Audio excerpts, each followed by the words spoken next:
Hello YouTube, it's Open-Minded Malcolm Gates coming at you with another video today, and I'm doing reviews on the games that I've seen and the games that I've actually bought recently. Alright, number one, it would be Days Gone, that I'm doing not a full review on, but what I've seen so far. I actually think it's okay. I haven't played it at all because it's coming out Friday. I don't even know if I'm going to get the game. But just from looking at the gameplay, I see that they want it to be like Last of Us. And Last of Us was a freaking good game. That was a very good game I've seen, and I've played it actually. It was just really hard, but it had so much to the story. As far as Days Gone go, I haven't played it, so I don't really know what the story is like. But from what I've seen, it seems like it's gonna be a alright storyline. For what I've known, you get to just ride on a bike. Like Red Dead Redemption, you ride on a horse the entire time. Same thing with Days Gone, you just ride on a bike. But the difference is you got to fill up your bike. You get to do so many different equipment changes to your bike, soup it up, you know what I'm saying, make it go fast, all that good stuff. Oh, excuse me. Like I said, Friday, I do not know if I'm going to pick up the game or not. I don't know. I've seen a couple of reviews, but I'm not going to base my opinions on what I've seen as the reviews because I haven't played it. So, that's a big, huge question mark whether I'm going to pick it up or not. As game number 2, from what I've recently picked up from GameStop, is Friday the 13th, the game. That game is an alright game. I'm not going to say it's terrible. I ain't going to say it's great.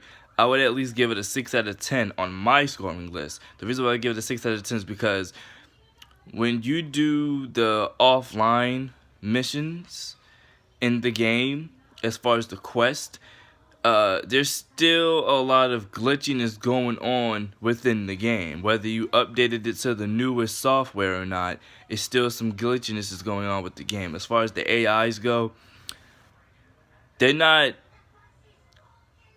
that hard to deal with, but they're kind of tricky at most because the game still got a few bugs in it. Like I was being Jason, and I've actually came in contact with one of the characters. The character was right beside me, very, very like right near me. I could have just grabbed him and did my thing and killed him off. But when I grabbed him, I couldn't grab him like how I wanted to. I just kept on pushing the L2 button and it grabs them. When you push the L2 button, you can grab them and you can do crazy, horrific injuries to their bodies. When I grabbed them, they stabbed me. I mean, they can fight back, which is a good thing. But when you get like really, really close to them, it's really hard to grab them because they would keep on moving around and running. And when you were really, really near them, the game would glitch. It was one incident where I was actually in the cabin and the guy ran up the steps and back down the steps.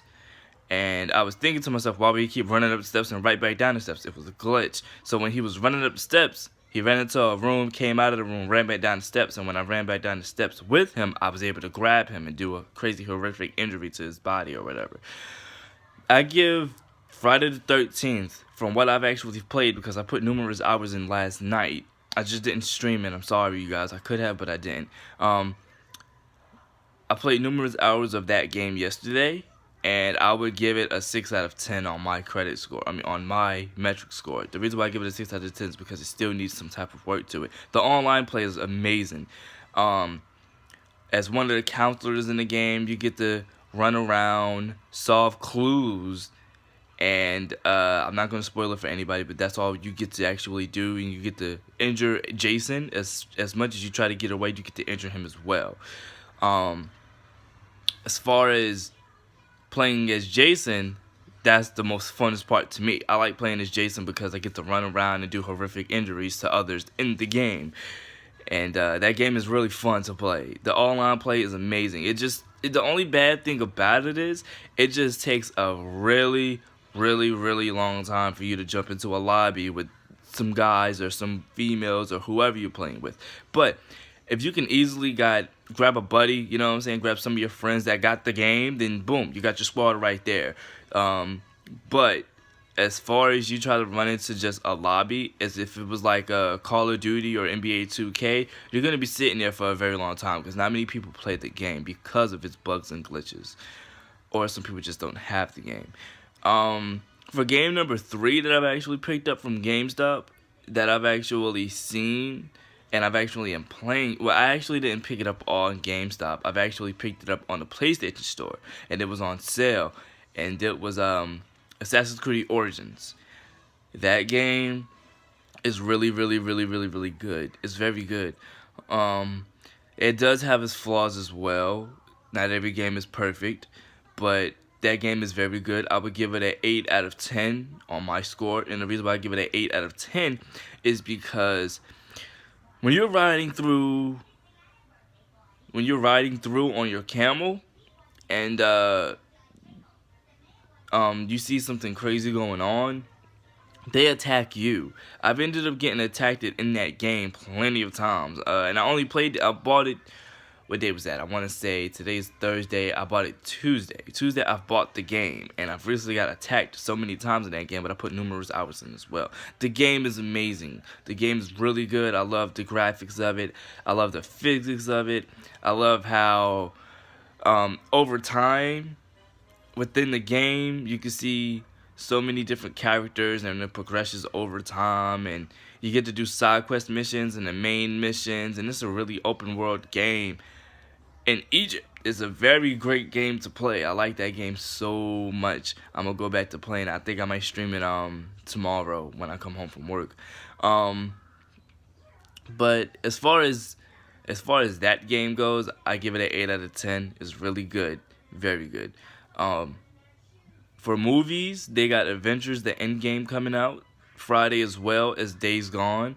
So I'm kind of tossed up between the two, whether I want to see those tomorrow or whether I want to get the game or not. I don't know.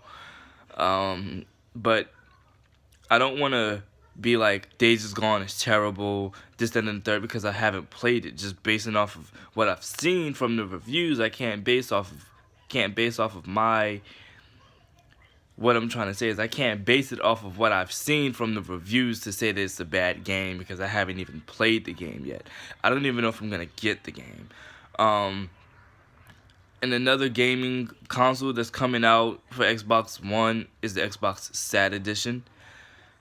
My reviews on that one, I'm not even an Xbox person, but I have an older brother that plays Xbox more than I do. And I've played the original, the OG Xbox. That was dope.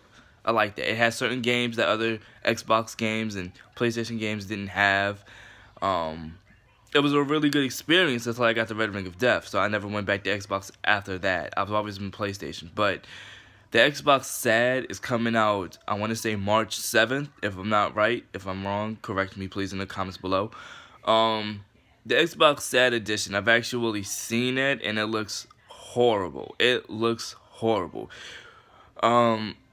If you was gonna do an Xbox, and if you was gonna try to be better than PlayStation, I'm not shitting on anybody that likes Xbox or anything, but if they was gonna try to be better than PlayStation, then what they could have done was gave everybody that gets the Xbox Sad, the Xbox All Digital Edition,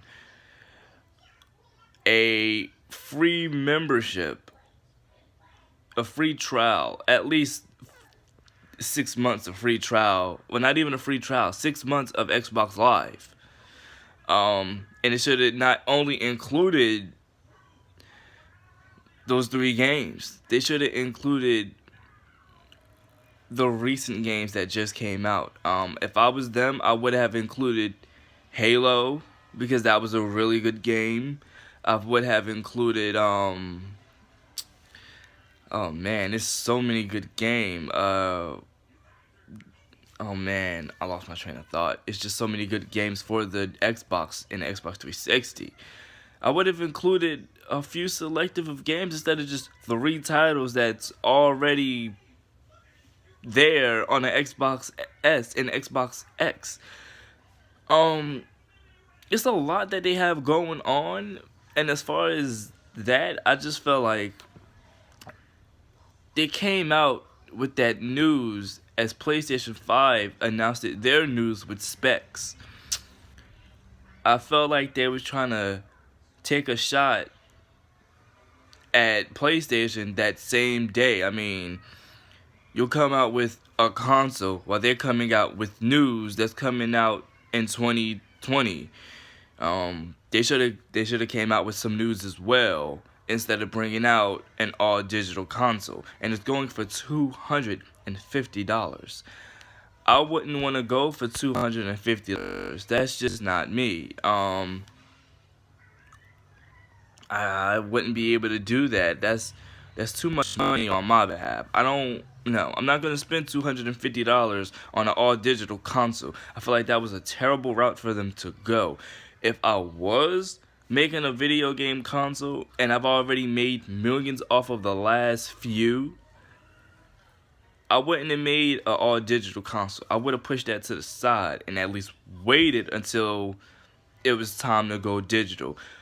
Okay, yes, you do have 50% people that play digital, and you do have 50% that also get copies of their games. Like for me, instantly, I'd rather have a disc drive with my games. Yes, I do download half digital, and I do get half physical copies. But the reason why I have half physical copies is because if my digital copy mess up, I got backup.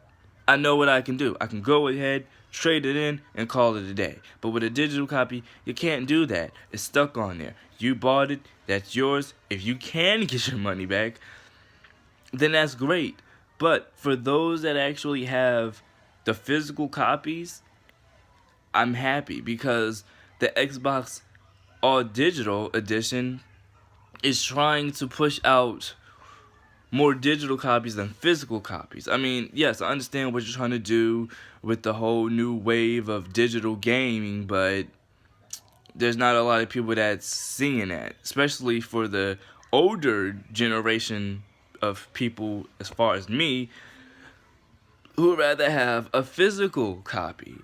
There are some gamers that's out there that's around my age and older that rather have physical copies instead of a digital copy. Now, I'm not, like I said before, I'm not shitting on the Xbox at all. Kudos to them. I've had an Xbox, the original Xbox. It was good, but I mean, I just had to go back to the PlayStation. As far as I know, as the all digital copy, as all digital gaming, that's not the wave just yet. I feel like they tried to push it and it didn't go anywhere. I hope that something different can actually happen with this digital copy. With this digital edition. But as far as I know, I don't really see no sales happening for that. And the reason why I say that is because, yes, you can port over all of your physical copy games from your Xbox S and your Xbox X to the all digital Xbox S. Okay, that's good. But you still got to pay for everything else that you want. You still have to pay for everything else that you want. And on top of that, $250. I at least would have bumped it down to $150, $175, $175. Something like that, around that area range. You got people that's already spending money on video games plus the console itself. They already spent $300 on an Xbox One X and an Xbox One S and an original Xbox X. So, the original Xbox One, excuse me. But for the all digital console, you're really gonna make it $250? I feel like that's a waste of money. I feel like that's a gag that's trying to go on. I'm not feeling that. And I'm not even an Xbox guy. If I was an Xbox guy, I wouldn't have been liking that at all. I just would have stayed with the regular Xbox. The original Xbox One can do so much more than the all digital. It comes with a disc drive. You can actually watch Blu-ray. You can actually upscale it from 4K to 180p if you get the Xbox X. Why take out the disc drive? Why? I've seen reviews on it to where people can physically open the entire Xbox all digital. They opened it up, and it used to be a disc drive. It's just took it out.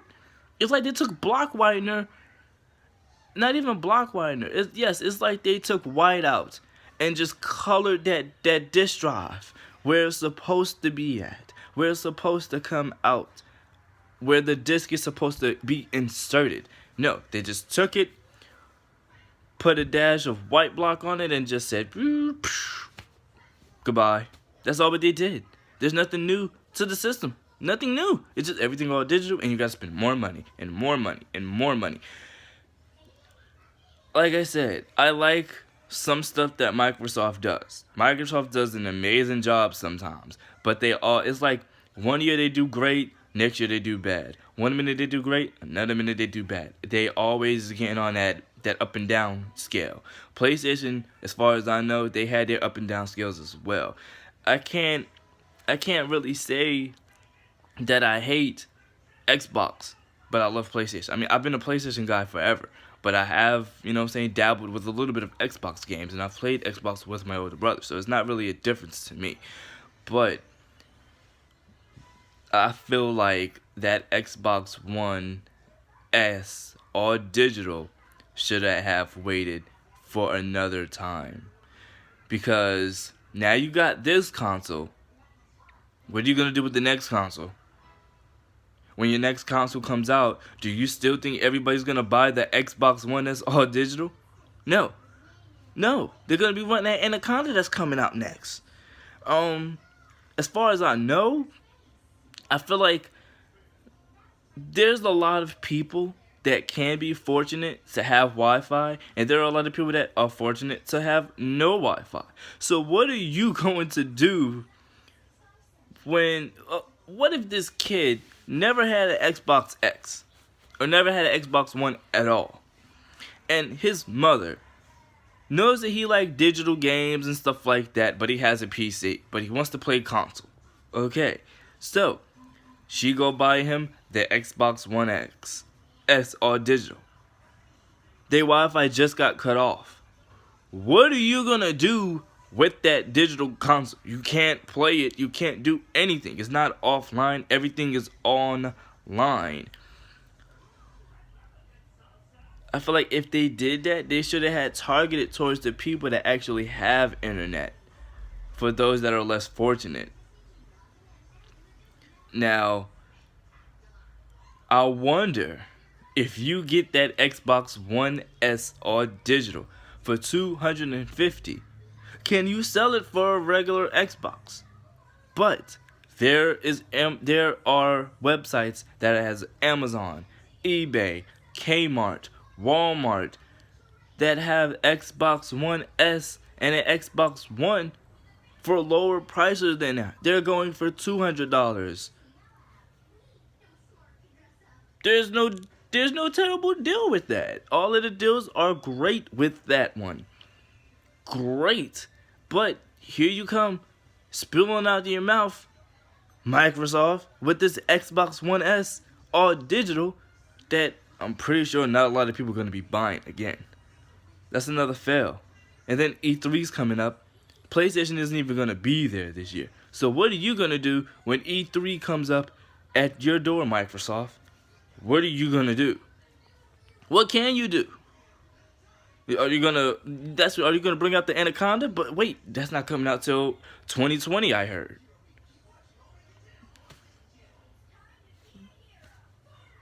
You come out with an Xbox all digital console March 7th. I would be surprised if that sales go up. But I'm just saying, if they buy that, they at least should have made it 175. 175. The least, because it's cheap. It's a cheaper console. It doesn't have all the aspects as a regular Xbox One. It's just everything is online. There's no Blu-ray player. So what can you do with that? You can't do anything with it except for go on the internet, play your video games, and stream. That's it. It's just a regular Xbox, but just without the disk drive. A regular Xbox One without the disk drive. They could have had any other idea besides just taking out the disk drive. It doesn't even have 4K gameplay. It probably just has 1080p, 720p. Not even 4K gameplay. That was just a waste of product to push out. I feel like that was a waste of time. I feel like I'm not going to say it's going to be a failure because I don't know who's going to buy it. I know I'm not buying that. But if you already have a standard Xbox One S or a Xbox One X, then why spend your money on a console that doesn't really have all of the aspects and all of the ratios and all of the experiences as an Xbox X or S? Why would you buy the digital? Why? Just tell me why. But as far as I know, I'm not getting that. I just can't. I don't know if I'm going to get the PlayStation 5 either when that comes out. I'm just still going to try to find more information on that as well. I guess that's it for my video. Sorry about the long rant on the Xbox One S, but on the Xbox One S all digital. But that's a pretty sad day for Microsoft. That sad Xbox is gonna be sad for Microsoft when they realize that this is not a good idea. It's just not. But that's it for my video. Open-minded Malcolm Gates. Hit me up on not Twitter, but hit me up on Facebook and Instagram. My Instagram name is Malcolm Gates Malcolm Gates 131, and my Snapchat name is Taekwon. See you guys later. I'm out.